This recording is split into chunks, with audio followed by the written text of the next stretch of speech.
Entonces, empecemos. Hola con todos, bienvenidos. Gracias por unirse a esta reunión el día de hoy. Mi nombre es Julie Toff. Yo soy gestora del programa del panel de ciencia para la Amazonía. Yo seré la moderadora el día de la sesión de hoy. Estamos muy emocionados de lanzar nuestra serie de diálogos Ciencia entre Generaciones con nuestro enfoque de desarrollo sostenible en la Amazonía. Siguiente, por favor, Daniel. Antes de comenzar con la discusión de hoy, quisiera recordarles a todos que tenemos interpretación disponible en inglés, español y portugués. La interpretación puede configurarse al hacer clic sobre el icono del planeta en la parte inferior de la pantalla del Zoom y eligiendo el idioma de preferencia. Por favor, los recursos de esta reunión serán compartidos por nuestro equipo y también les invitamos a hacer preguntas en la opción del chat, de las preguntas y respuestas, perdón. Las preguntas pueden hacerse en inglés, español o portugués. Siguiente diapositiva, por favor. Bueno, para empezar, quisiera mostrarles algo de contexto sobre el panel de ciencia para la Amazonía, quiénes somos y qué nos ha traído aquí el día de hoy. El panel de ciencia para la Amazonía o el SPA es la primera iniciativa regional a nivel mundial dedicada a la Amazonía. Se estableció en septiembre de 2019, inspirada el, por el, en las resoluciones de desarrollo sostenibles y se hizo bajo el liderazgo del doctor Jeffrey Sachs, la coordinadora estratégica del programa, Emma Torres, y doctor Carlos Nobre y la doctora María Laos Peña Claros. El panel está compuesto por 300 científicos destacados en todo el mundo, de los cuales 72% vienen de países amazónicos, 42% son mujeres y 14 de ellos son indígenas. Nuestra misión es de sintetizar y comunicar el conocimiento científico sobre la Amazonía, integrado con conocimiento indígena y local para acelerar las soluciones para lograr un desarrollo sostenible y equitativo. Siguiente, por favor.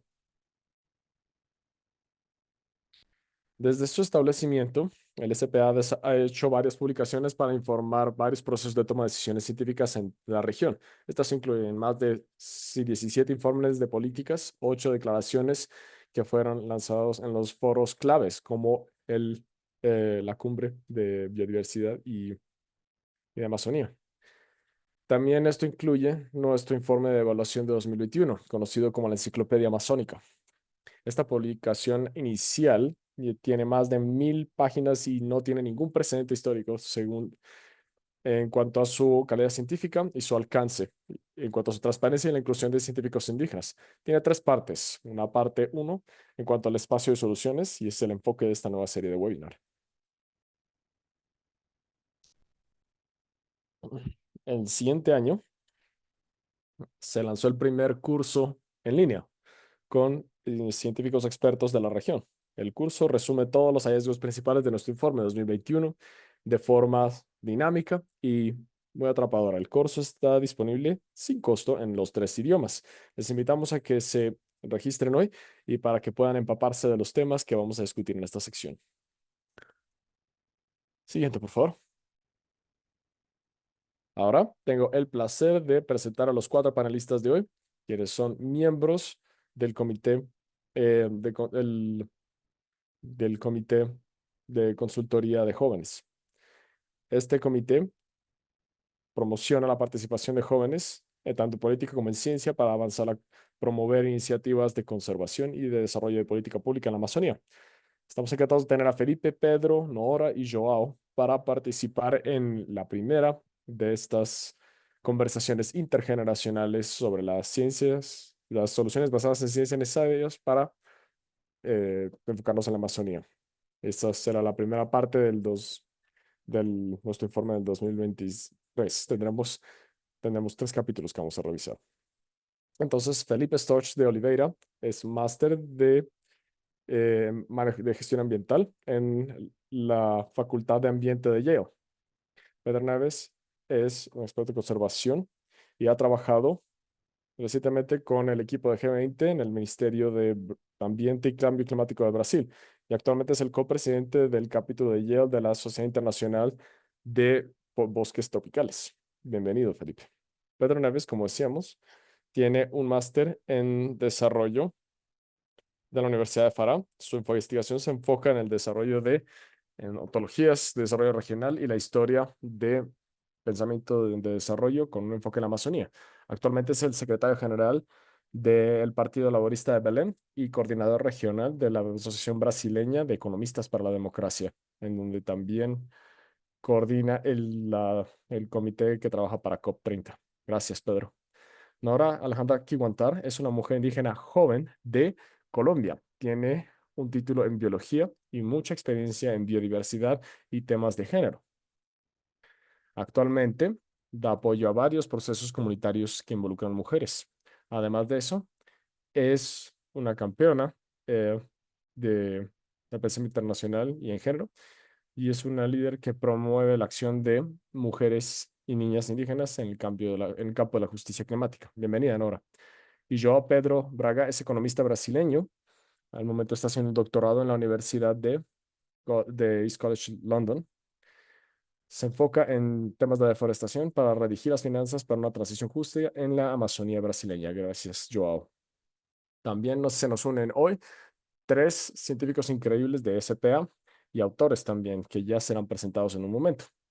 Nuestros científicos, nuestros colegas harán una presentación y después tendremos unas pequeñas reflexiones. Después podremos abrir la discusión como mesa redonda y tendremos también una sesión de preguntas del público, dando oportunidad para conversar y comunicarse con el panel para las actividades futuras. Ahora le dejamos el piso a Felipe. Gracias. Muchas gracias, Jordi.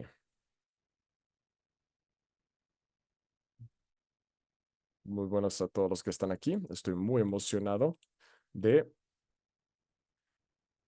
de compartir el trabajo de nuestros investigadores. Siguiente, por favor. Para la siguiente diapositiva, por favor. Creo que no me está funcionando el control. Listo, gracias. Bueno, yo quería presentar a la doctora Ania Alencar, la directora de ciencia del IPAM, y Simona Taira.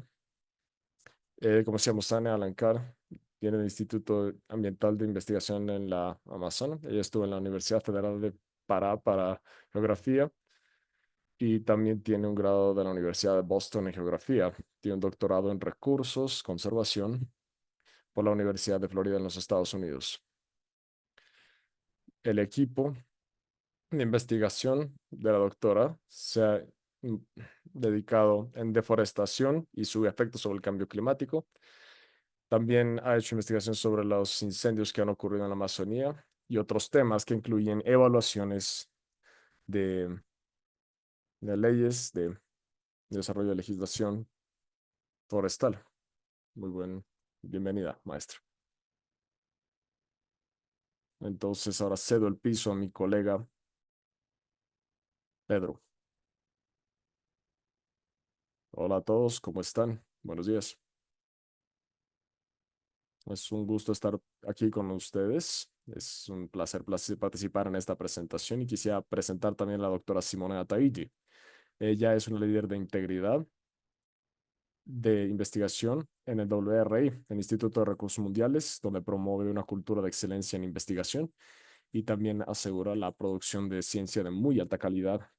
Antes de trabajar en WFM, ella fue una profesora de antropología ambiental en la Universidad de Florida y también investigadora en campos interdisciplinarios y, y pues investigaciones interdisciplinarias, integrando el conocimiento indígena y conservación de la biodiversidad y especialmente la región ambiental en la región amazónica ha logrado grandes hazañas. Está actualmente trabajando en la Universidad Federal de Paraná y está realizando grados en ecología relacionados con la topología social y su trabajo ha sido reconocido por varios premios que reflejan con, con sus contribuciones para la ciencia ambiental y la política que ha desarrollado como consecuencia de ello. Pedro, muchísimas gracias por presentar a Simone.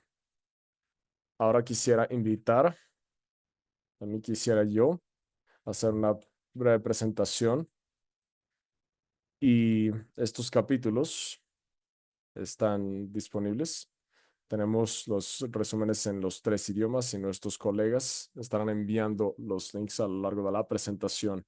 El líder principal de este capítulo será Daniel Alencar. Hola a todos, ¿cómo están? Buenas tardes, noches, lo que corresponda. Y para los que están escuchando eso, independientemente de dónde estén, es un gusto estar aquí con ustedes, con, con este comité de jóvenes líderes del SPA. Estamos muy contentos de tener, digamos, esta síntesis o más bien un resumen de este capítulo, lo cual fue bastante complicado, fue muy difícil de hacerlo. ¿Por qué?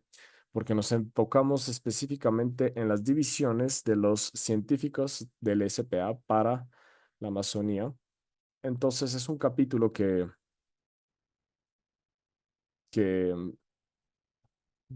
realmente es, es una, es la tercera parte del informe. Entonces es difícil de resumirlo adecuadamente y se enfoca en soluciones abiertas. Mi colega y Lilian, que conocerán en un momento, pues los dos fuimos autoras y organizamos el capítulo y tuvimos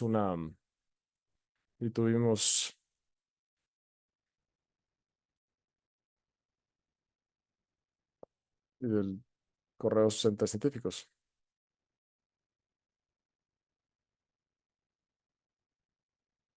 Muy bien, por favor.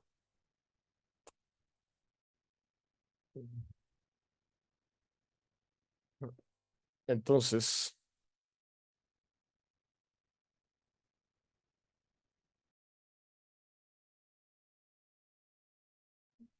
eh, entonces sí, efectivamente, pues la Amazonía representa apenas 10% de la biomasa del planeta y representa 13% de los árboles de todo el mundo que están reciclando. Sí. Es muy importante también desde un punto de vista de carbono, de la,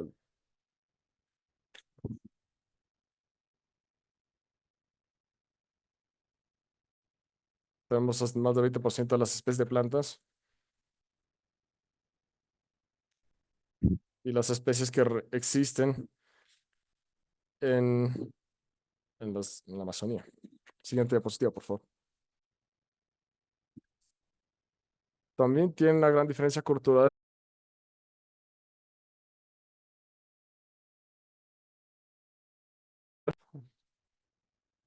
Entonces, sí, 60% de la...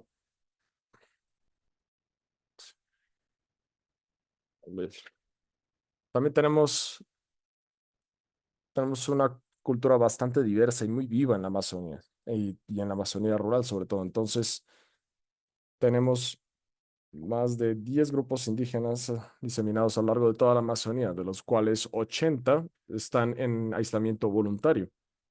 Y existe también un rango muy diverso de idiomas. Tenemos varias comunidades tradicionales. Tenemos gente que vive cerca de las pues, comunidades ribereñas que insisten en mantener sus propias culturas y viven en armonía con la naturaleza en su región. Y pues no se puede hablar tampoco del futuro de la Amazonía sin establecer la marca que ha dejado la deforestación en la Amazonía. Entonces aquí les ofrezco este mapa del gran bioma amazónico, el cual muestra cómo está la Amazonía el día de hoy. Bueno, digamos, la gran parte de la Amazonía todavía está conservada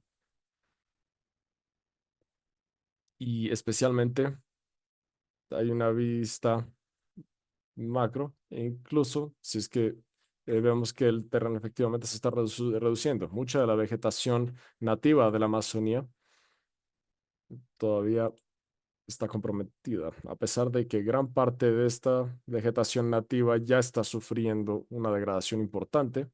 Y también tenemos, hemos visto una pérdida importante en los últimos 40 años, una pérdida de, de vegetación. Si pudiéramos contar qué cantidad de la Amazonía ha sido convertida en tierras para hacer pastoreo.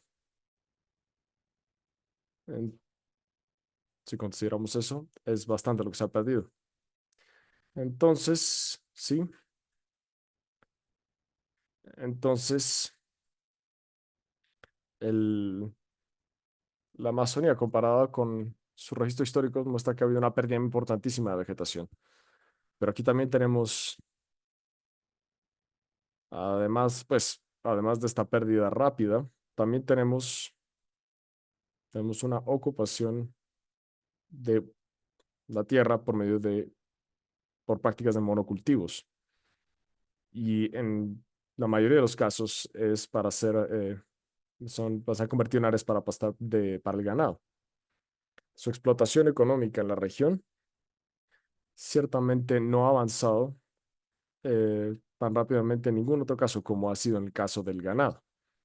Entonces se ha podido detener el monocultivo de soya, pero para continuar trabajando con eso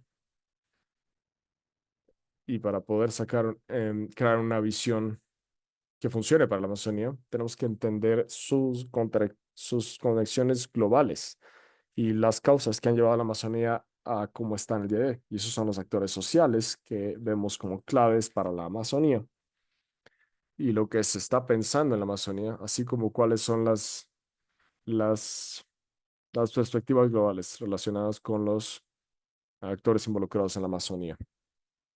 Entonces, invitamos a examinar los principios y valores del panel de ciencias. Estos principios son fundamentales para tomar la Amazonía a su límite o para hacer que la Amazonía em, para que realmente funcione. Entonces, efectivamente, hay varios regímenes económicos que no son sostenibles basados en el extractivismo, así como el pastoreo por ganado. Y las instituciones las instituciones políticas son demasiado débiles realmente para conservar la Amazonía. No logran que se sienta la presencia de gobiernos y por lo tanto no pueden ejercer ni aplicar las políticas y las leyes. Entonces es necesario elevar las voces y escuchar cómo están siendo violados los derechos de las comunidades. Ciertamente el extractivismo ilegal es una consecuencia es una consecuencia de toda esta ausencia del Estado y de la ley y por lo tanto se genera mucha contaminación que no es registrada y por supuesto convierte esto en una actividad insostenible. Dete- dete- a través de la promoción de la armonía entre el hombre y la naturaleza podríamos hacer cosas de forma muy distinta si nos fijamos en el hecho de que sí, la Amazonía es muy biodiversa, tiene su propia biodiversidad social. Entonces, se, ¿por qué no invertir en ella? Ese es un valor muy importante. Hay un valor muy importante ahí por explotar. Esto es parte de las acciones económicas que están enfocadas en restauración y conservación de esas áreas. Entonces, sí, debemos empoderar a los indígenas en la Amazonía para que puedan complementar y apoyar las políticas públicas en el proceso de toma de decisiones y tomar parte en ellas. Y pues sí, es lo que necesitamos ver en esta nueva economía social que tiene que reducir la deforestación y la degradación hasta cero y mejorar el bienestar del ambiente en general para combatir injusticias sistémicas de una forma en la que valoremos y podamos adaptarnos a las necesidades de la gente que vive ahí. Como les estaba diciendo ahí, nosotros tratamos de entender el pasado de la Amazonía. Entonces aquí, por ejemplo, tenemos un ejemplo. En nuestro capítulo hay algo un poco más detallado. Y para nosotros llegar a este punto, hacemos mucha ayuda de Susana. Y pues ella, y pues ella nos trajo bastantes perspectivas que nos ayudó a, a entender cuál ha sido la perspectiva que hemos tenido de la Amazonía desde las épocas imperiales y cómo se ha establecido en la Amazonía como sistema ambiental y cómo se tiene que establecer ahora como un valor. Y también,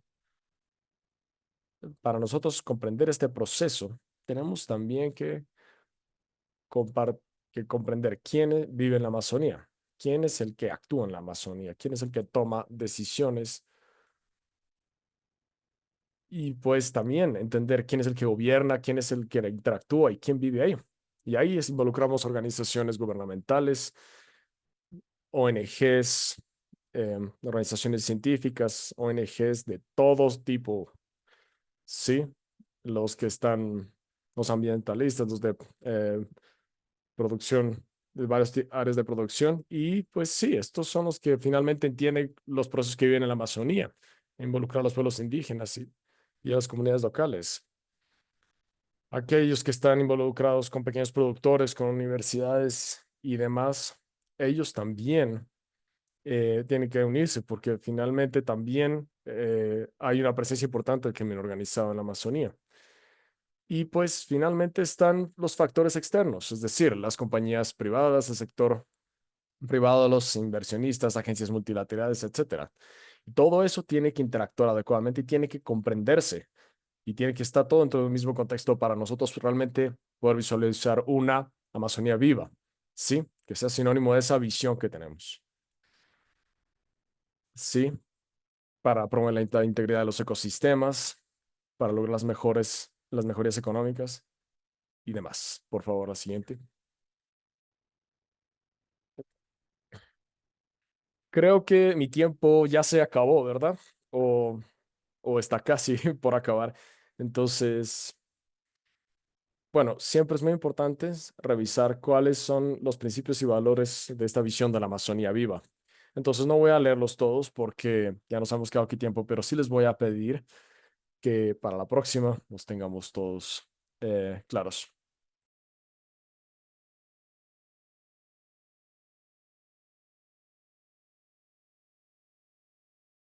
Está bien, gracias. Entonces, sí vamos a ver los principios y valores.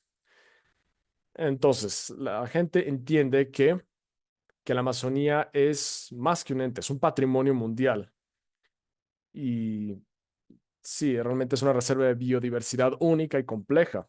Y por eso merece ser conservada y merece, por ese hecho, estar y existir en paz. ¿Sí? Merece ser preservada, conservada y valorada como tal.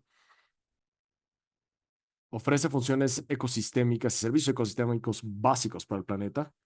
Las personas que viven en la Amazonía, debido a sus estrategias de supervivencia y por sus estilos de vida que son diversos e interconectados.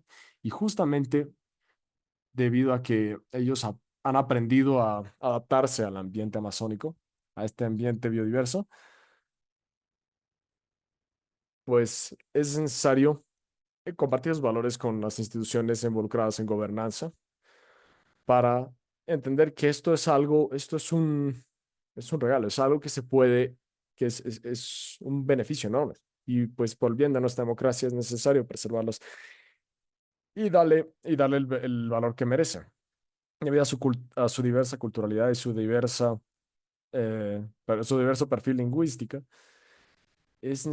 también las personas tienen ese entendimiento de la biodiversidad como un proceso fundamental para ser valorado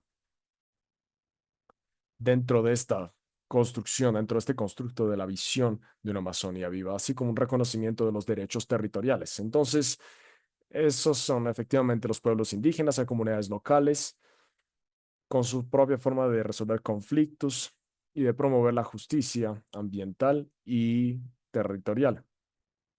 Y finalmente, claro, la promoción de los derechos de estas comunidades. Estos son los valores y los principios que inspiraron nuestra construcción de esta visión.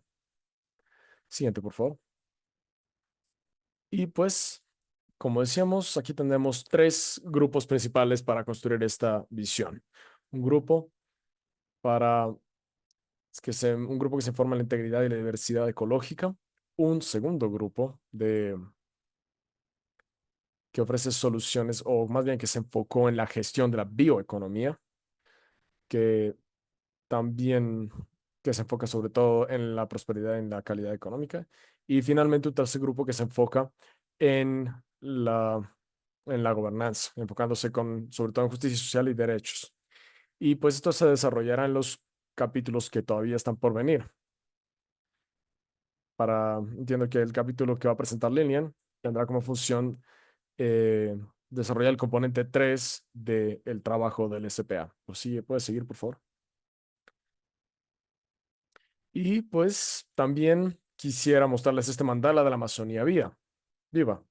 Fue creada en base a las recomendaciones de cada, de cada capítulo. Entonces, sí, ahí se desarrollan algunos talleres para hacer un intento de adecuar y de integrar todas estas recomendaciones dentro de nuestro mandala. Y este mandala se enfocará en esos tres puntos, ¿sí? Uno sobre las medidas de conservación y restauración y, y, y otro sobre desarrollo sustentable y economía circular. Y pues finalmente el tercero, el fortalecimiento de la gobernanza y de lograr una ciudadanía amazónica real. Si me puede pasar, por favor.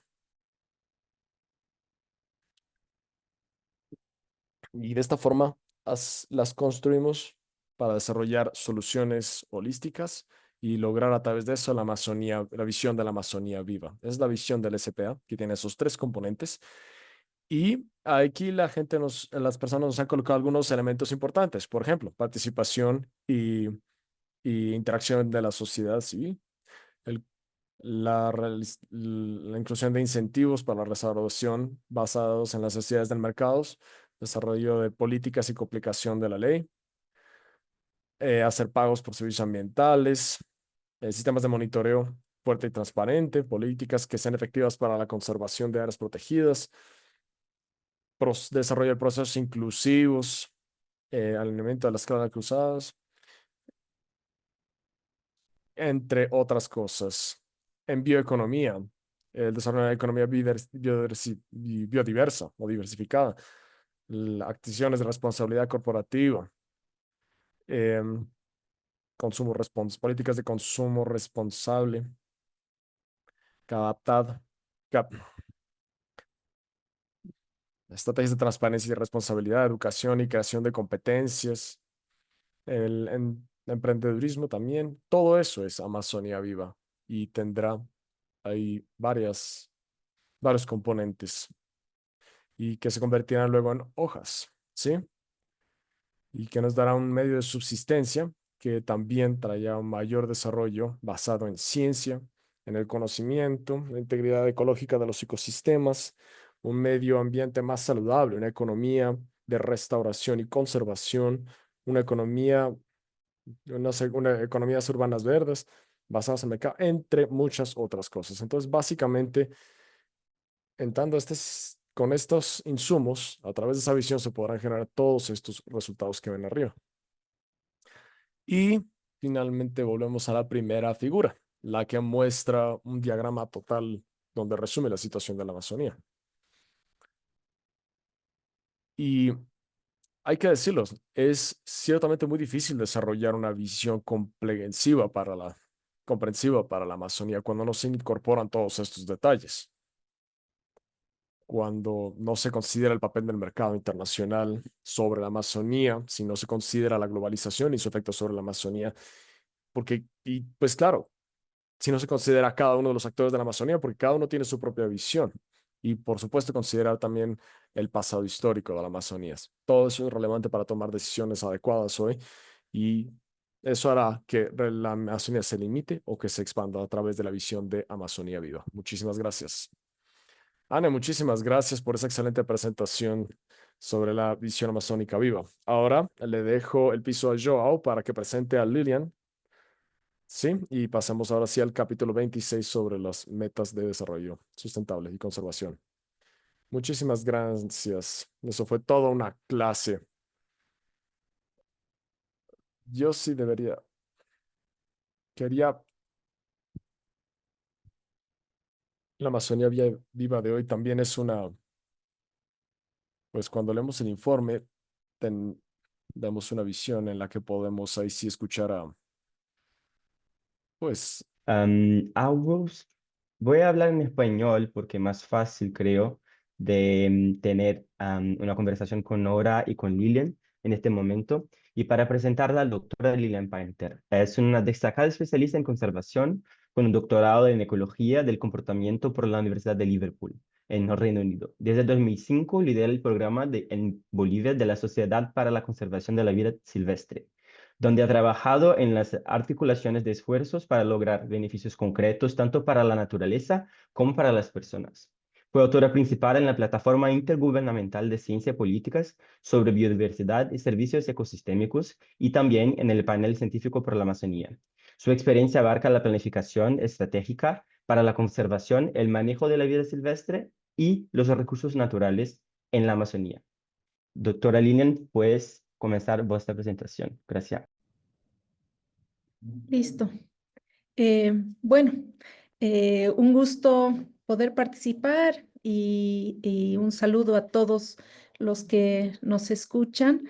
El capítulo 26 fue un capítulo que naturalmente fluye del anterior que presentó Annie, ¿no? Y que trabajamos de manera conjunta también con otros participantes buscando que están ahí detallados, ¿no?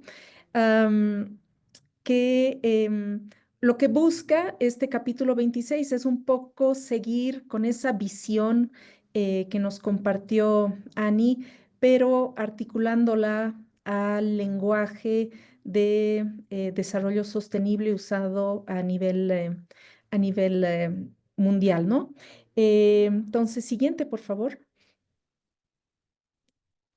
Listo, entonces, así como lo presentó tan claramente Ani, la visión resiliente para una Amazonía viva implica considerar los límites de la Amazonía en los límites ambientales, ¿no? Entonces estamos hablando del mantener la cobertura del 80% de los bosques y la conectividad acuática, ¿no?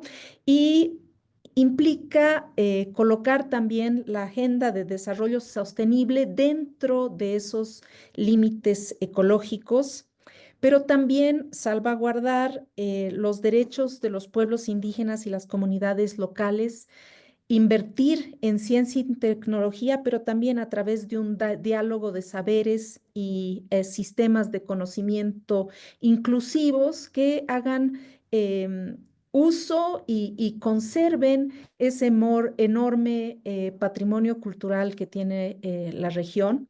Y también promover una gobernanza multinivel que parte desde lo local hasta el nivel nacional y luego la articulación a nivel de cuenca. Siguiente, por favor.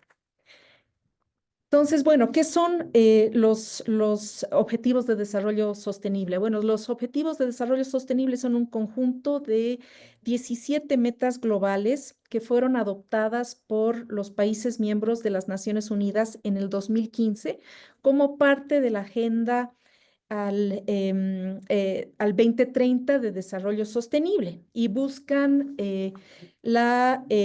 poner fin a la pobreza, proteger el planeta y garantizar el bienestar de todas las personas sin dejar a nadie atrás.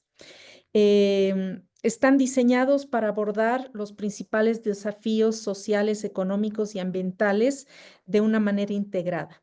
Estos objetivos pueden agruparse en 5 dimensiones. Y en este capítulo y siguiendo también la visión de una Amazonía viva, se colocan cuatro de las dimensiones, la de personas, prosperidad, paz y alianzas, dentro de los límites de la cuenca, ¿no? Entonces, los objetivos vinculados al planeta como un círculo alrededor del cual estos otros objetivos no pueden sobrepasarse, ya que estos límites definen la viabilidad de toda la cuenca amazónica y de todos los seres, incluidos los humanos, que se encuentran dentro de ella.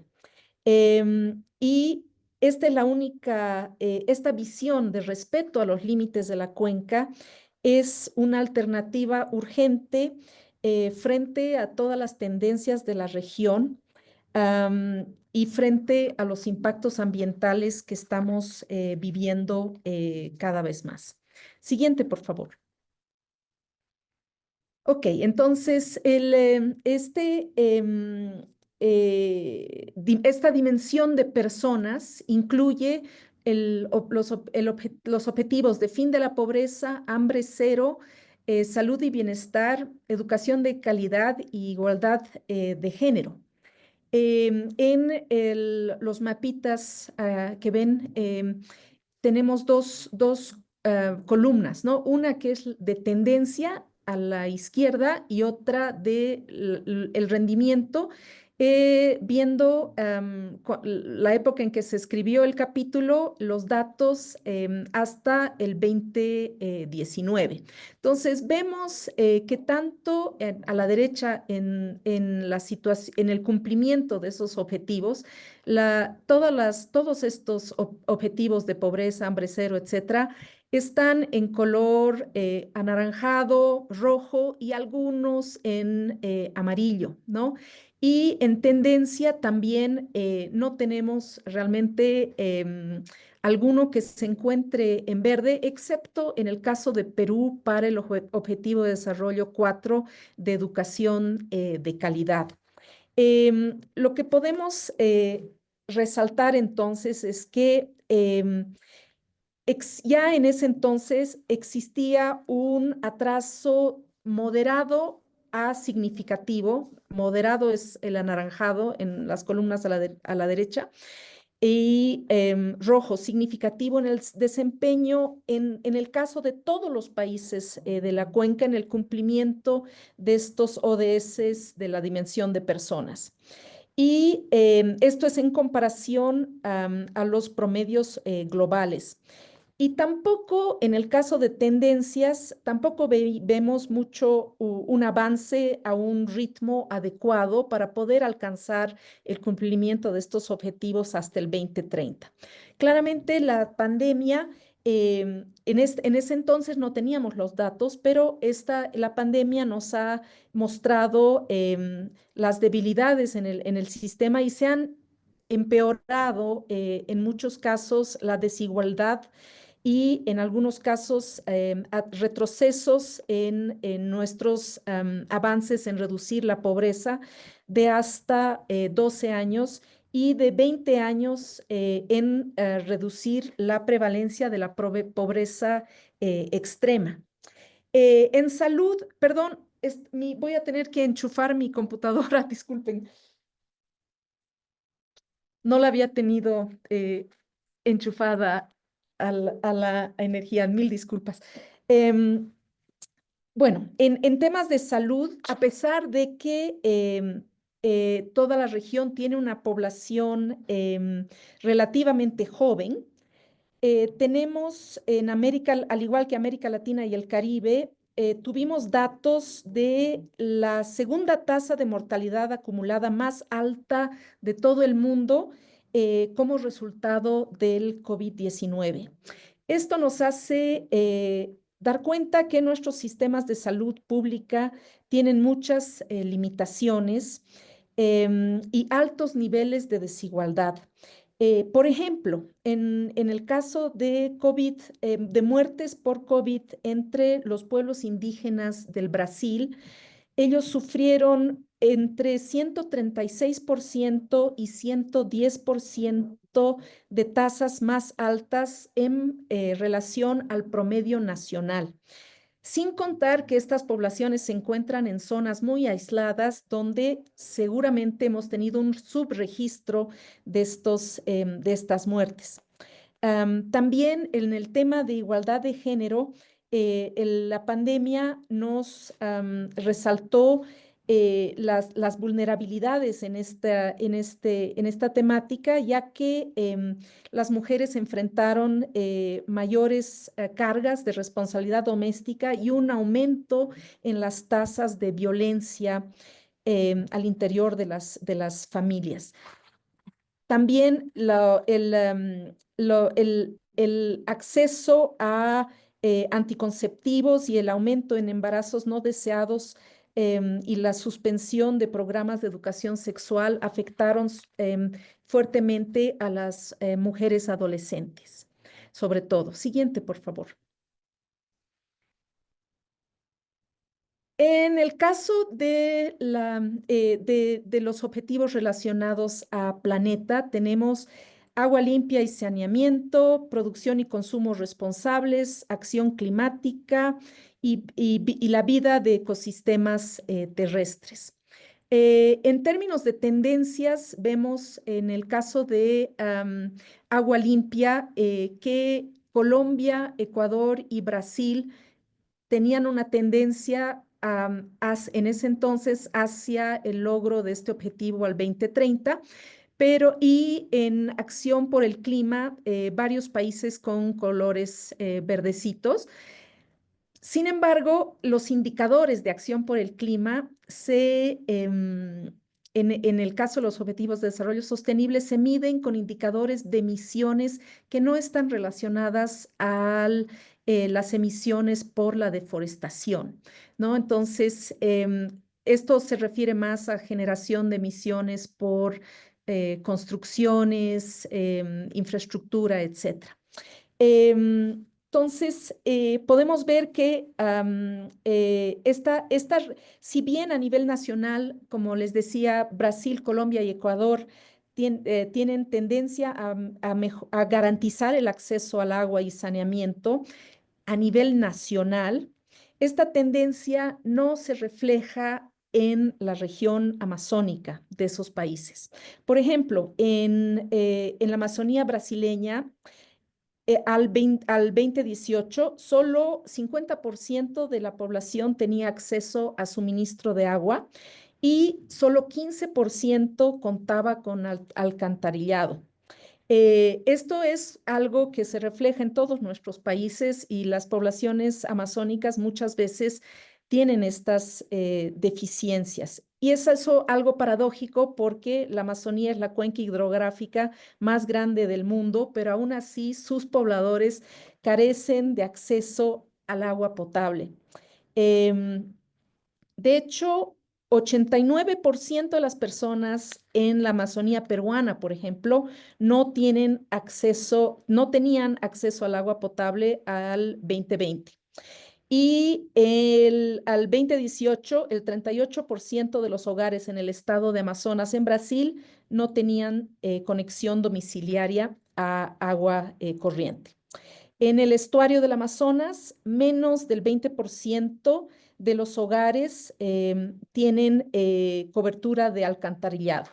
Y esto no considera también el hecho que las poblaciones que no tienen acceso a a suministro de agua, también están sufriendo por la calidad, en un descenso de la cantidad de agua por los cambios climáticos y las sequías, pero también están siendo afectados por la calidad del agua, sobre todo por amenazas de residuos desde centros poblados y crecientemente el tema de mercurio en toda la cuenca amazónica debido a la actividad minera, sobre todo en los países de las cuencas altas, ¿no?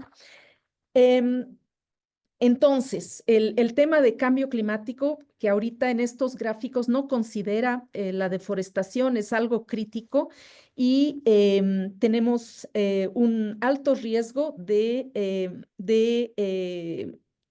incendios, sequías y estamos ya en el tipping point, en el punto de inflexión de la Amazonía, de la transformación de los bosques a sabanas, sobre todo en el suroeste de la cuenca. Siguiente, por favor.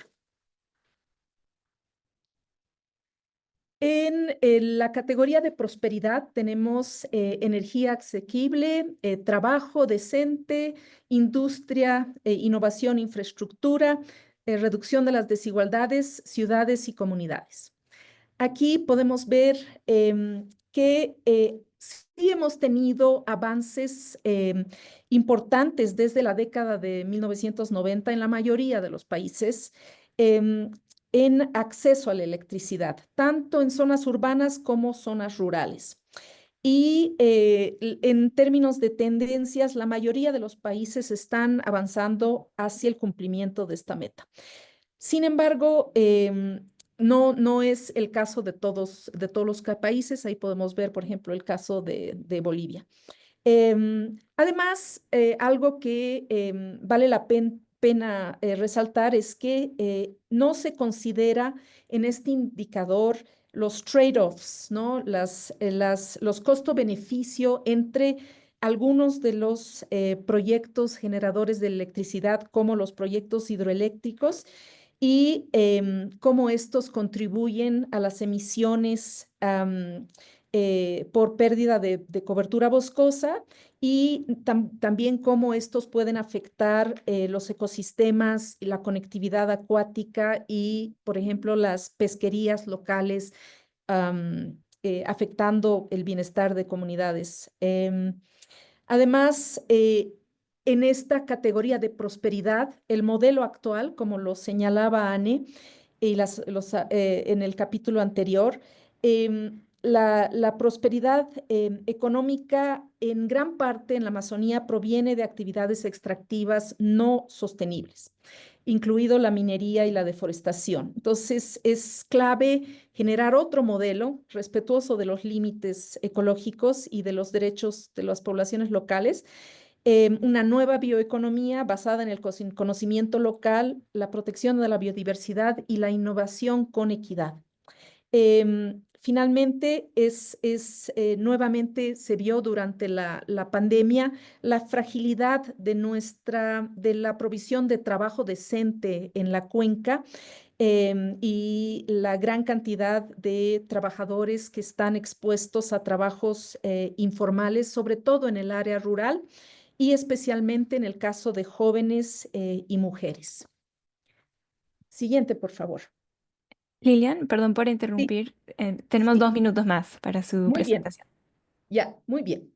En relación a la paz, esto es uno de los objetivos que está siendo afectado, teniendo valores mucho más críticos y con una tendencia en realidad declinante recientemente. Esta es la información hasta el 2019, ¿no? Pero en todos nuestros países estamos viviendo cada vez más el impacto de crimen organizado y menor seguridad y mayor percepción de corrupción y de pérdida del Estado de Derecho.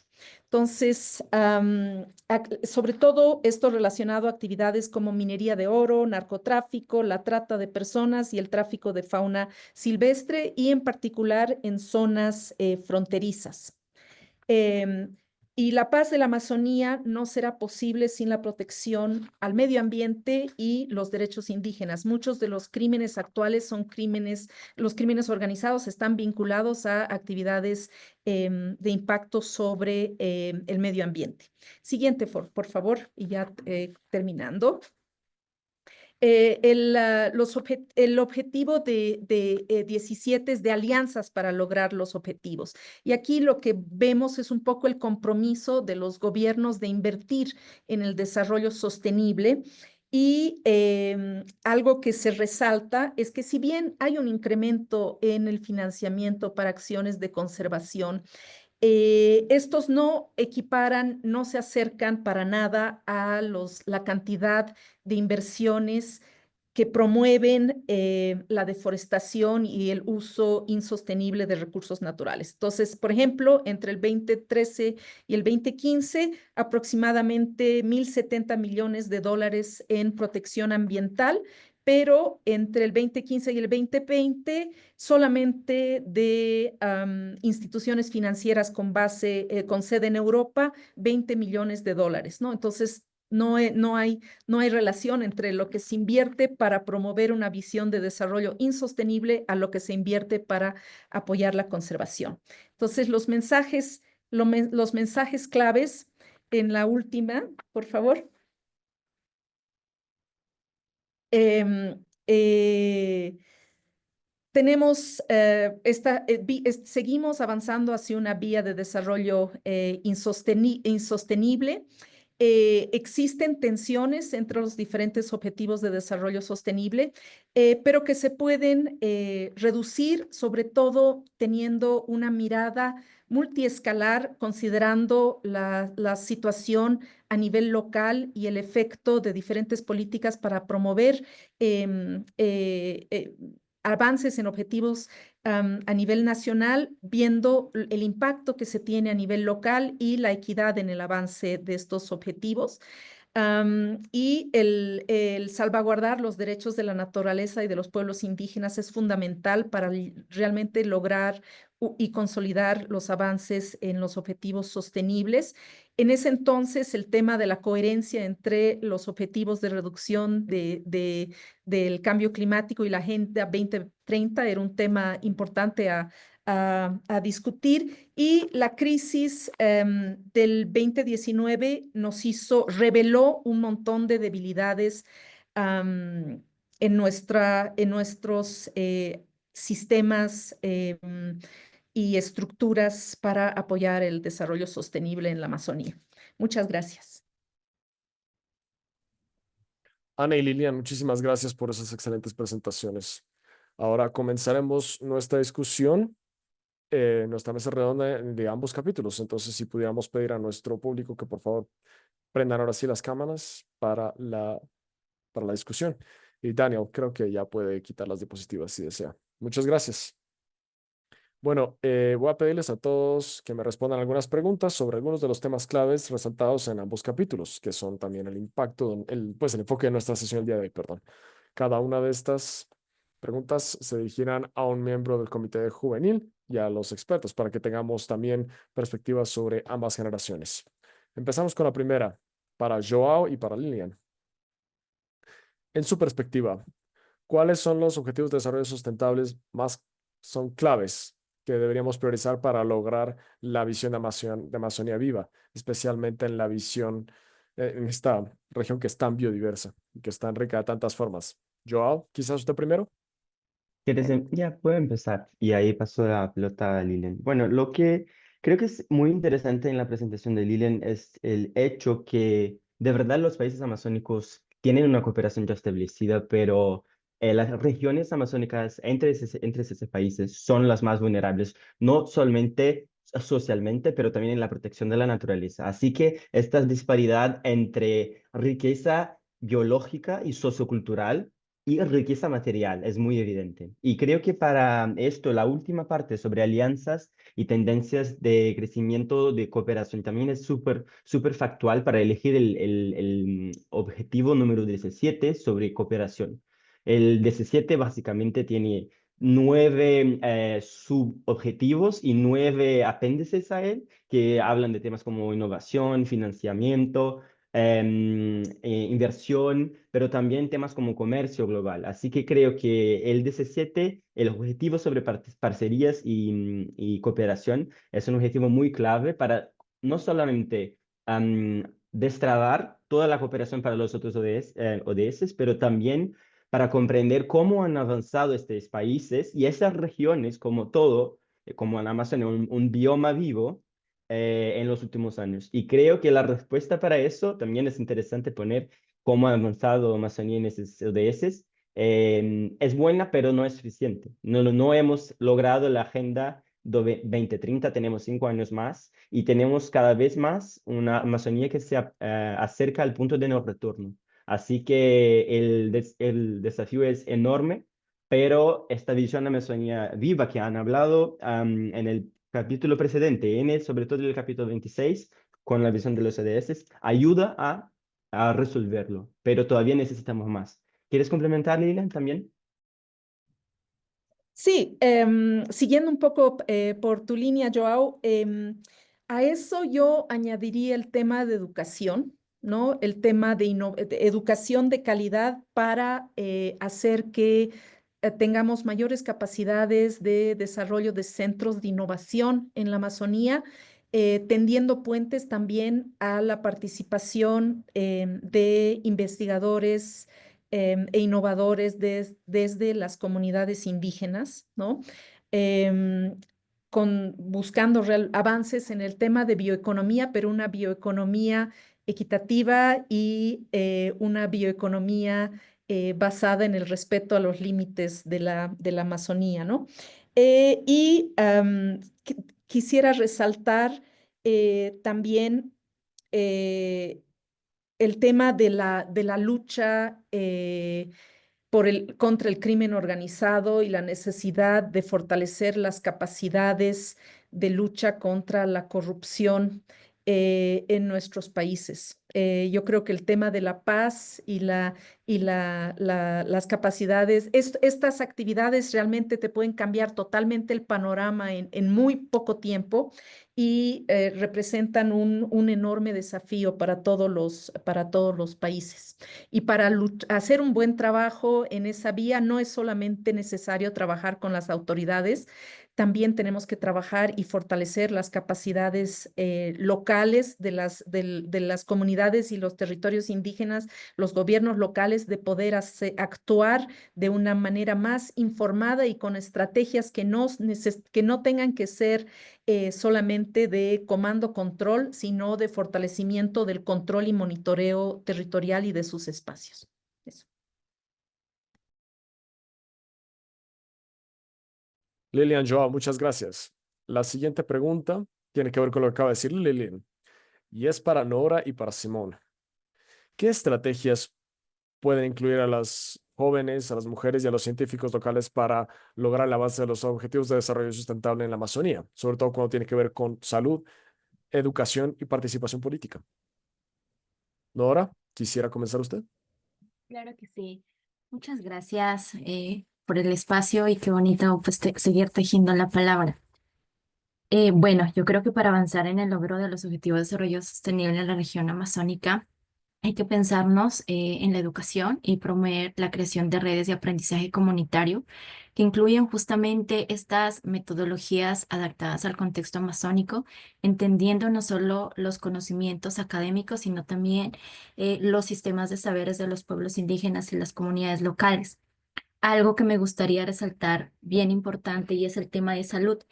Creo que fortalecer la medicina intercultural, articulando los sistemas de conocimientos de las plantas, podemos garantizar también y salvaguardar los saberes que tienen los pueblos indígenas, ¿no? Un ejemplo claro para ellos es el Sistema Indígena de Salud Propio e Intercultural, SISPI, que es un sistema de salud tradicional de los pueblos indígenas de Colombia, que está dado en la sabiduría ancestral, las plantas medicinales y la espiritualidad.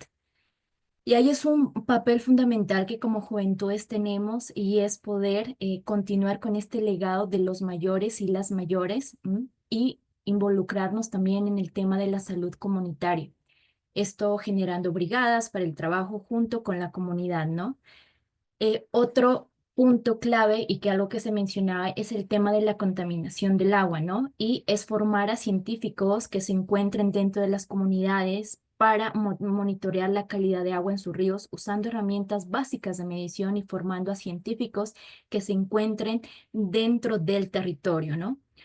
Otro punto importante es en el tema de la igualdad de género, ¿no? Estamos en un año clave justamente donde tenemos muchos hitos que podemos aprovechar para generar la visibilidad y el apoyo a las mujeres jóvenes constructoras de paz.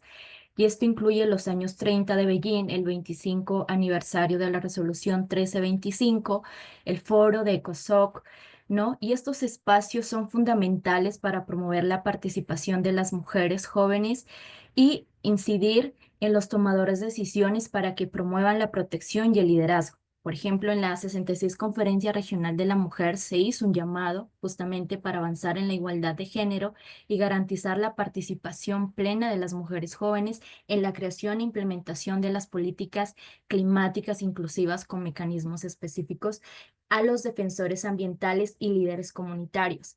Y hoy es una también de las preocupaciones que el financiamiento no está direccionándose a avanzar a la igualdad de género, ¿no? Solo el 0,035% de los fondos de asistencia oficial para el desarrollo en el 2021 abordó género y seguridad climática. Y entonces una de estas acciones o estrategias que requieren que como juventudes y mujeres podamos avanzar es la generación de datos desglosados por género que permitan informar a los tomadores de decisiones y a la gente que está construyendo políticas sobre el impacto de la pérdida de biodiversidad en la Amazonía. El apoyo constante en fortalecer el trabajo de las organizaciones locales y la construcción de paz desde los territorios, incluyendo la disponibilidad de recursos. Y también es urgente incrementar el financiamiento dirigido a la intersección entre seguridad climática y género, especialmente que alcance de manera directa a las organizaciones de mujeres y jóvenes. Y quiero cerrar con algo, y es que el trabajo conjunto entre juventudes y mujeres y científicos locales no solo fortalece la Amazonía viva, sino que también impulsa un desarrollo sostenible que respeta la biodiversidad y la diversidad de personas que habitamos ahí.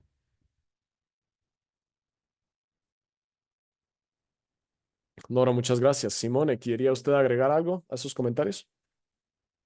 Muchísimas gracias, Nora, y muchas gracias a todos por su asistencia hoy. Yo también quería ofrecer algunas reflexiones relacionadas con esta pregunta formulada por Julie, perdón. Y para complementar lo que Nora ya nos ha dicho, que me parece que es sumamente relevante, ¿sí? A partir de los territorios, ¿no? Esta idea de que las cosas salen de los territorios, ¿sí? De dónde están los indígenas, de ahí sale el trabajo y por lo tanto ahí se necesita el apoyo. A ellos apoyan los recursos, la conservación, los proyectos, etcétera. Y justamente esa diversidad cultural, lingüística, y pues realmente tiene una riqueza enorme desde un punto de vista cultural y ambiental. Entonces, cuando la gente piensa en los ODS, en los Objetivos de Desarrollo Sostenibles, y cómo hacer para lograr mayor participación política por la juventud y los pueblos indígenas en la implementación de estos objetivos en la Amazonía, yo creo que es muy importante también pensar en las interconexiones entre los mismos Objetivos de Desarrollo Sustentable. Cuando la gente piensa en educación de calidad, es una oportunidad, por ejemplo, para desarrollar más tecnología y más ciencia, pero que sean inclusivas al mismo tiempo, de hacer ciencia verde, de hacer una ciencia más amazónica, si tiene sentido, ¿sí? Pero tiene que ser construida a partir de esta diversidad de los territorios, de las culturas y de las lenguas que encontramos en la Amazonía. Y ese diálogo entre la ciencia, la academia, eh, desarrollo de modelos que también incluyen la perspectiva tradicional occidental, pues todo eso es absolutamente esencial para tener una visión holística y que pueda ser una visión que dé bienestar para todos y que pueda promover los modelos, valores y principios que hemos escrito en este capítulo 25, ¿sí? Que se enfoca en la salud de las personas y de las tierras y que consideran nuevas formas de ver este bienestar humano a través de la armonía con la naturaleza y de lograr el famoso buen vivir, que finalmente es lo que desean los pueblos indígenas y se menciona, sobre todo es especialmente importante para los objetivos 3, 4 y 5, ¿sí? Educación, bienestar e igualdad, ¿sí? Y se trata realmente de expandir ese concepto de tener una salud y tener un bienestar. Eso incluye también el desarrollo local, dando valor y conectando los diferentes sistemas, ¿sí? Sean de salud pública o los sistemas de, pues, la concepción o el entendimiento científico de la salud, la educación de calidad también educar, capacitar a las comunidades locales, sí, es justamente eso lo que permite reforzar los otros. Eso nos permite desarrollar mejores científicos y nos dará más oportunidades a los jóvenes, ¿sí? Yo creo que eso logra una mayor colectividad y una identidad amazónica de la que habla la gente y de lo que hablan todos. Em, Finalmente, solo quería yo enfatizar el comentario que se hizo eh, en- a propósito de las alianzas y las colaboraciones. Sí, estas alianzas panamazónicas creo que son absolutamente esenciales porque son claves para reducir las desigualdades. Es otro objetivo muy importante. Y también pasa también que permite a la gente reconocer e interesarse y trabajar para disminuir esas desigualdades que existen entre el acceso a conocimiento, ciencia, tecnología y demás entre los mismos países amazónicos, ¿sí? Entonces, sí, esta visión panamazónica me parece a mí absolutamente esencial porque es fundamental para lograr la Amazonía viva, ¿sí? Y eso está todo separado de las propias políticas de los países. Es necesario trabajar en todas esas coaliciones que le van a dar mucha más fuerza a esta visión y ahí sí se pueden apoyar de muchas formas a las redes indígenas y otras instituciones que incluyen el SPA, que tienen que trabajar en la Amazonía para lograr una Amazonía bien conectada. Ese es mi comentario sobre la pregunta. Gracias. Simona, muchas gracias. Gracias, Nora. Y sí, de eso se trata, ¿no? Ser parte del colectivo, ¿sí? Para la Amazonía que deseamos.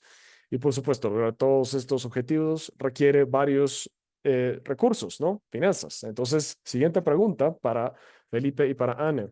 Sí, a propósito de este punto. El gobierno brasileño está debatiendo hacer nuevos fondos financieros para la conservación. Por ejemplo, la facilidad Rainforest Forever, que se va a discutir en el COP30 en Belém este año. Los detalles están discutidos en el capítulo 25 y parte de eso es el programa Red Plus, por ejemplo. ¿Qué papel puede hacer la ciencia para ayudar a informar el diseño de estos instrumentos financieros tan importantes que lograrán la Amazonía que deseamos? Quizás aquí le traigo el piso a la Felipe primero y luego Annie nos complementa. Y esta es una pregunta muy importante, ¿no? Porque sí, por primera vez nos estamos preparando para esta convención de las partes de las unidades para el clima, el COP30, ¿sí? Para lograr una unidad amazónica, para que la gente que es más joven pueda participar más activamente. Yo creo que la ciencia tiene un papel decisivo porque es un proceso formativo para entendernos entre nosotros y ver cómo integrar e implementar los recursos, cómo distribuirlos y que reconozca también la importancia de los pueblos indígenas y las comunidades de forma directa. Creo que el capítulo también hace un reconocimiento de cómo yo también yo creo que la ciencia tiene que ser la base de todo porque son los que ofrecen, es la primera que va a dar los números necesarios, como había dicho Julie, es absolutamente necesario para hacer cualquier iniciativa y con frecuencia puede confundir a la gente, ¿sí? La ciencia no se limita solamente a la ciencia exacta, también están las ciencias sociales que te hacen grandes logros en varios grupos y que aportan a esta gobernanza compartida a lo largo de varios nuevos proyectos y el diseño de iniciativas que pueden verse más equilibradas considerando todas las discusiones que vimos en el capítulo 25. Y otra pregunta que me parece bueno, de hecho que me gustaría discutir a propósito de la ciencia, es que puede contribuir a esta discusión sobre los instrumentos financieros de la Amazonía. Hablamos mucho de la deforestación, ¿no? Tenemos que parar la deforestación en todas partes, ¿sí? Es lo que más escuchamos.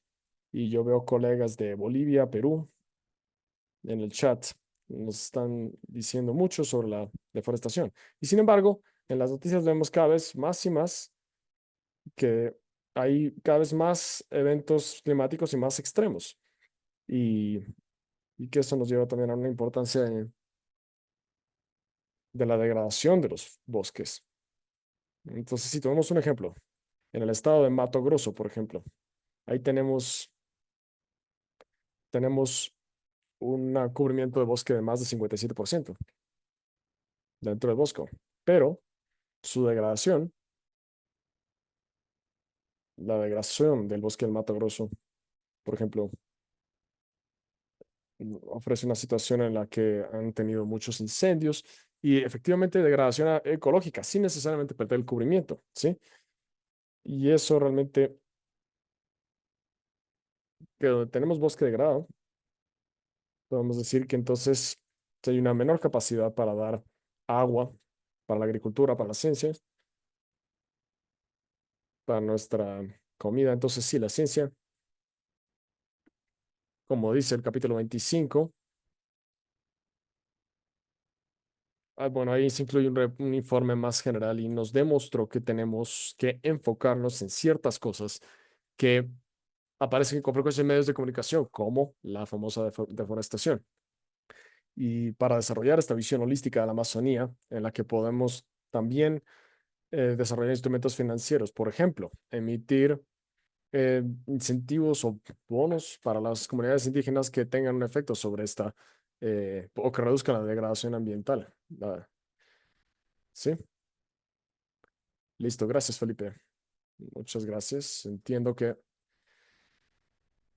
yo, yo creo que has dado una respuesta bastante buena. Es una respuesta simple y rápida, ¿no? Que es necesaria para que la gente pueda avanzar. Ningún proceso de discusión sobre alternativas para la Amazonía está completa sin incluir la ciencia, por supuesto. Y ciertamente es la ciencia la que produce los números, es la que ha sonado las alertas sobre, sobre, sobre la urgencia del tema y sobre la cantidad de incendios, por ejemplo, que hemos visto en los últimos años. Y es finalmente con el desarrollo de ciencia los que nos ayudará a predecir y a reaccionar a los eventos climáticos extremos. Y solo a través de ella podemos prepararnos adecuadamente. En ese contexto de la ciencia, la gente también habla mucho de la ciencia de la ciencia aplicada o practicada, si tiene sentido, pero de forma más empírica para, pues, que se traduzcan en acciones claras para los pueblos indígenas y que también integre el conocimiento local. Y pues nos ayuda a desarrollar procesos que sean holísticos, adecuados y que nos permitan encontrar avenidas para continuar con ellos. La ciencia es absolutamente fundamental. Y en ese caso específico de, por ejemplo, las soluciones y de los mecanismos y el diseño de nuevos mecanismos que van a elevar el valor y pues da más valor pues, a los servicios ecosistémicos que ofrece la Amazonía o los servicios socioculturales que presta, etcétera. La gente necesita de, de esta dimensión, ¿sí? Y es finalmente la ciencia la que hace eso. Entonces, sí, para toda la gente que participó, ha ido con WBCS para hacer esos primeros cálculos para la WWF. Y ahí indicaban también, y dependiendo, indicaba, por ejemplo, cuántos países entrarían, con qué cantidad de recursos tendrían que aportar o cuántos serían necesarios para lograr esas acciones. En ese sentido, todo avance para ser adecuadamente comprendido dentro de esos procesos y para poder diseñar mecanismos e integrar la innovación que ofrezca soluciones, ¿sí? Todo eso expande gracias al avance de la ciencia. Entonces, sí, hay una brecha muy importante entre los conocimientos producidos con la toma de decisiones, ¿sí? Yo creo que la gente necesita mostrar todavía mayores avances y reducir esa brecha. ¿Y cómo hace la gente para avanzar? Bueno, pues obviamente haciendo más defensoría, más promoción y también instrumentalizando la misma sociedad. Y claro, ahí el papel de los jóvenes es muy importante, ¿sí? De los jóvenes científicos como todos ustedes. Es absolutamente esencial en esos procesos. Cada vez que que se empoderan a los jóvenes, hay una diferencia a nivel social para presionar y lograr un cambios y aportar, ¿sí? Es un camino que se basa en información científica, ¿sí? Pero, de nuevo, falta ese último paso, que es traducirlo en toma de decisiones. Entonces, eso es ciertamente un problema. Pero sí, así es como la ciencia está tratando de aproximar esos cambios. Y también la ciencia, algo más empírica, ¿no? No toda la ciencia es pura academia. Y es verdad, ahí los conocimientos locales se vuelven especialmente valiosos porque tienen un dominio muy holístico de los problemas. Y realmente parecería que la ciencia occidental poco a poco ha perdido esa perspectiva. Ahora vamos a hablar un poco más sobre ese punto. Muchas gracias, Anne y Felipe, por sus comentarios con esa pregunta. Voy a pasar a la última pregunta y después vamos a volver a tocar algunos puntos que acabas de compartir, Anne, muy importantes sobre la ciencia empírica y también el conocimiento local y indígena. Perdón, cambiamos otra vez, perdón para los intérpretes, pero bueno, antes de entrar a nuestras preguntas en vivo con el público, nuestra última pregunta para esta mesa redonda es para Pedro y pues para los científicos también que están participando en la sesión. Quizás Simone, si es que sigue con usted, si usted sigue con nosotros, nos encantaría escuchar. A ver, ambos capítulos resaltan la importancia de las ciudades y de los centros urbanos como parte importante para lograr un desarrollo sostenible en la Amazonía. ¿Por qué es tan importante para los investigadores también examinar y trabajar con los centros urbanos y las ciudades en la Amazonía para avanzar la conservación? ¿Podrían contarnos un poco más, Pedro, de su perspectiva, por qué eso es tan importante? Muchas gracias por la pregunta. Sí,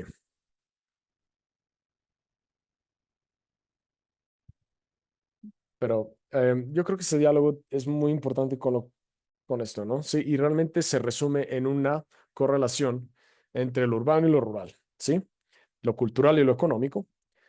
Las ciudades amazónicas son centros de distribución de gobernanza, de recursos, de que viene y pues de gestión de los áreas rurales, ¿sí? Es necesario entender cómo funcionan estos centros para nosotros también poder informar y desarrollar políticas que sean coherentes con la gestión de recursos.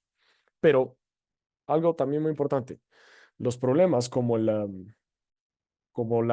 infraestructura que está en degradación de la economía actual y la violencia que de ella deriva, como por ejemplo los grandes proyectos como las plantas hidroeléctricas y los, la agroforestería, ¿sí?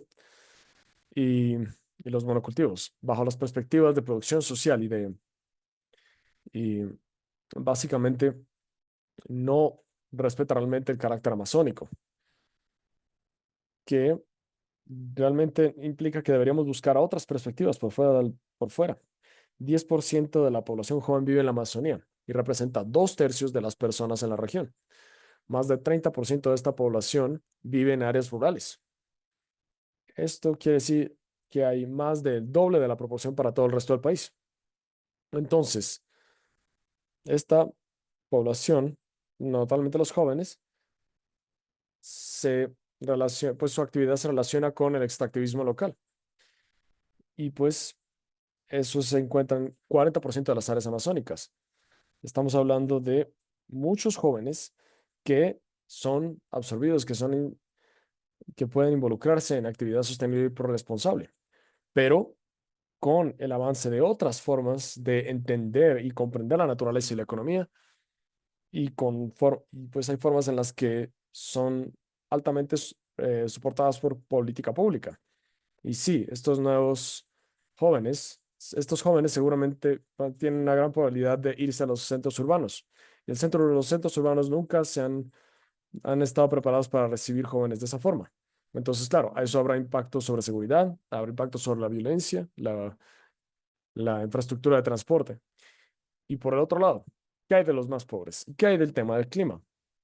Si uno desarticula, si uno desglosa las personas que no solamente protegen la Amazonía, sino que hacen su vida allá, ¿cómo se establece esa conexión entre lo urbano y lo rural que promueva la reproducción del conocimiento ancestral de estas personas.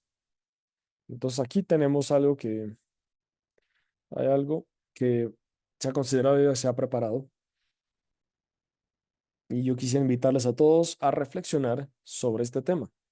Si es que alguien quisiera contribuir en esta pregunta, les escucho.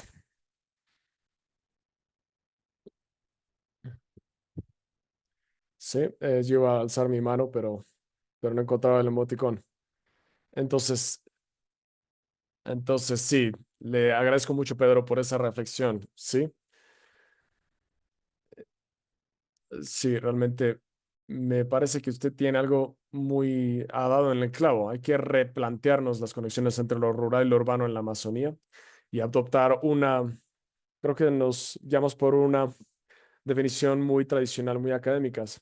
Y yo creo que también eso hace que nuestro entendimiento sea muy tenue, ¿sí? La gente cada vez más ve que realmente es una relación bastante artificial, ¿sí? Porque las conexiones son múltiples, ¿sí? Y son también grandes barreras para que la gente pueda lograr un desarrollo, un buen, un buen desarrollo, sí, con calidad, con igualdad, perdón, y que realmente pueda integrarse en esta Amazonía viva. Y es exactamente por esas mismas razones es que la Amazonía viva tiene que replantearse ese concepto. ¿Por qué? Yo creo que hoy, cuando uno habla de bioeconomía, siempre se habla en plural, ¿verdad? Es porque hay mucha pluralidad en la Amazonía. Y en el inglés se le llama knowledge, ¿sí? Y yo no digo conocimiento, sino conocimientos cuando hablo en inglés, ¿no? Porque para enfatizar justamente la pluralidad de los pueblos amazónicos y la diversidad de lenguas y los diferentes entendimientos de las mismas realidades, ¿sí? Y claro, efectivamente, precisamente como ahora, por ejemplo, que estamos con inglés y en portugués y en inglés, eso es un paréntesis interesante, pero lo que yo quería decir es que las oportunidades que la gente tiene son determinantes de todos. Cuando la gente está apoyando y está promoviendo nuevas bioeconomías, nuevas economías, nuevas tecnologías, nueva innovación a partir de esta conexión de conocimientos locales y de conocimiento técnico y científico tradicional. De ahí es donde sale la innovación, ¿sí? La innovación es el resultado de todas esas conexiones, ¿sí? De todo lo que está al margen con todo lo que está en el centro, ¿sí? Cuando tenemos a todo el mundo pensando igual, pues tal vez realmente eso sirve para muchas cosas, pero es mucho más difícil innovar, ¿no? Pero si uno tiene un ingeniero, un indígena y, y otro local, permite hacer una innovación mucho más interesante y permite sacar nuevas teorías. Entonces, sí, cuando se hablan de economías amazónicas, yo creo que esta es una gran oportunidad para que uno se replantee las cosas y también desarrolle nuevo interés y pues que pueda efectivamente desarrollar una nueva idea de urbanidad, ruralidad. Y pues, por lo tanto, podrá desarrollar políticas adecuadas, ¿sí? Es decir, que incluya los productores, los modos de producción, los modos de vidas y que también podamos apalancarnos en eso para hacer algo sobre el clima, para el cambio climático, y desarrollar una economía adaptativa, ¿sí? Hay toda una mitigación que considera los modos de vida y las economías que ya existen en el territorio.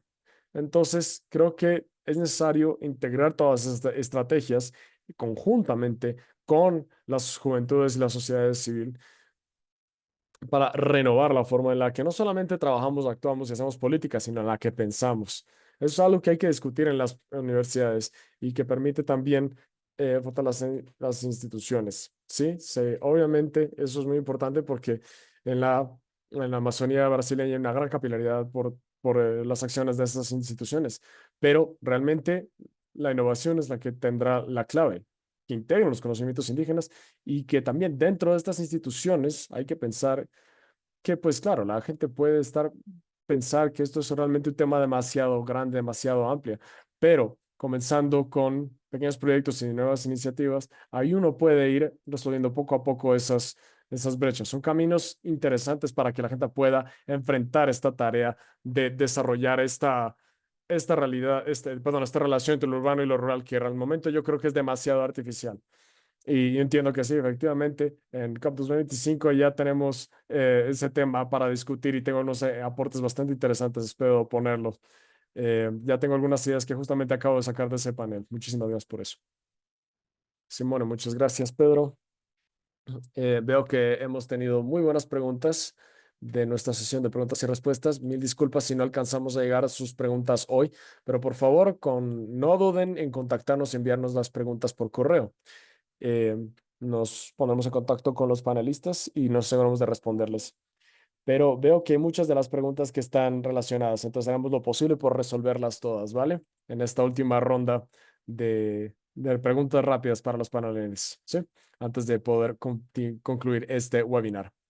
Bueno, creo que todos podemos ver, ¿no? Que en esta discusión, a partir de estas discusiones, que es muy importante tener una visión regional y lograr una colaboración regional para lograr esta Amazonía viva, ¿sí? Entonces, tomando en cuenta algunas de las preguntas que hemos visto en el chat de preguntas y respuestas, ¿qué acciones estratégicas pueden adoptarse para asegurarse de que estemos gestionando la cuenca amazónica de una forma integral?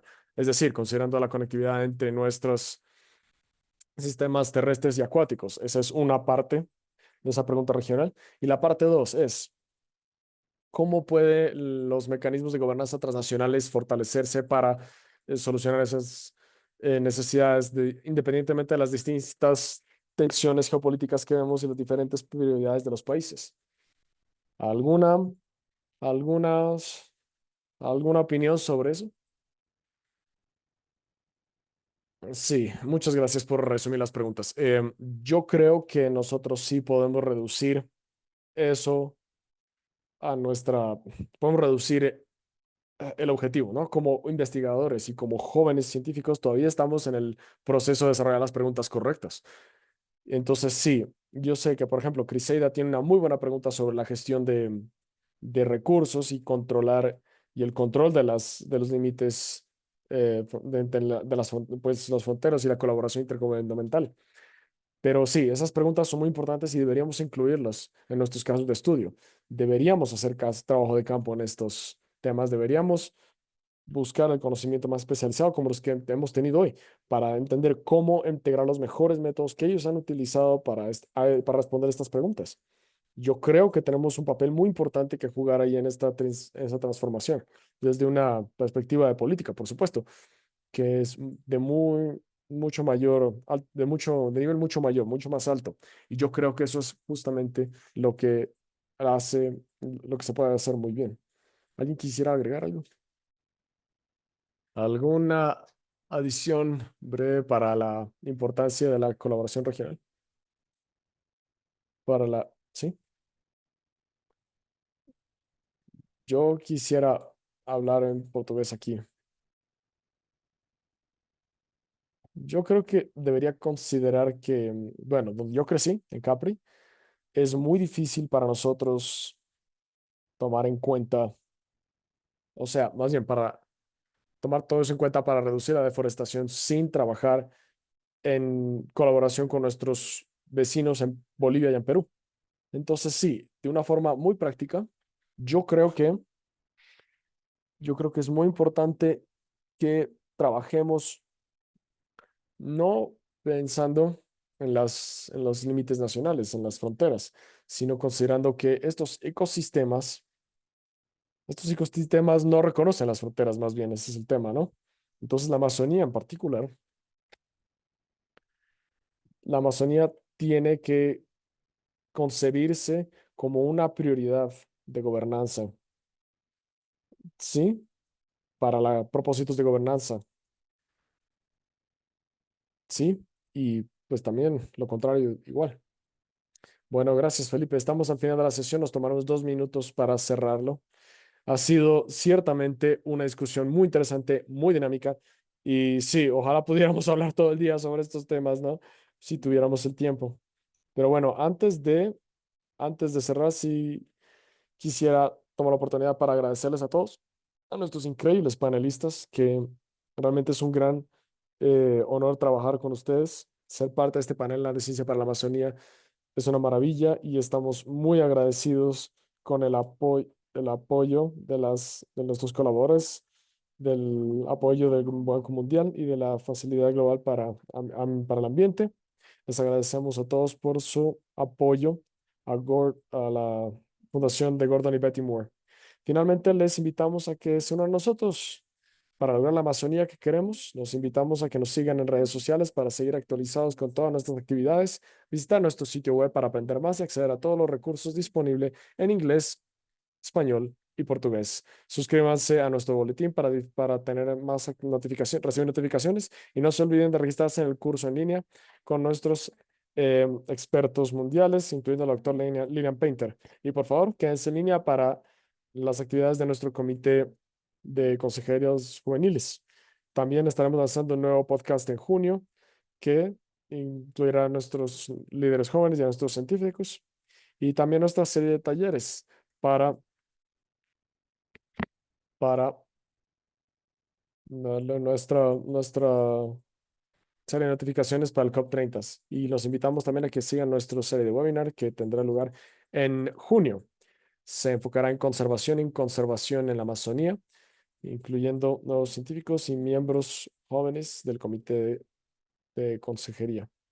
Más recursos y más links serán compartidos por nuestros canales, entonces les invitamos a que estén pendientes para lograr la Amazonía que queremos. Muchísimas gracias por unirse a nosotros, por atender y gracias a los panelistas por sus excelentes discusiones y contribuciones.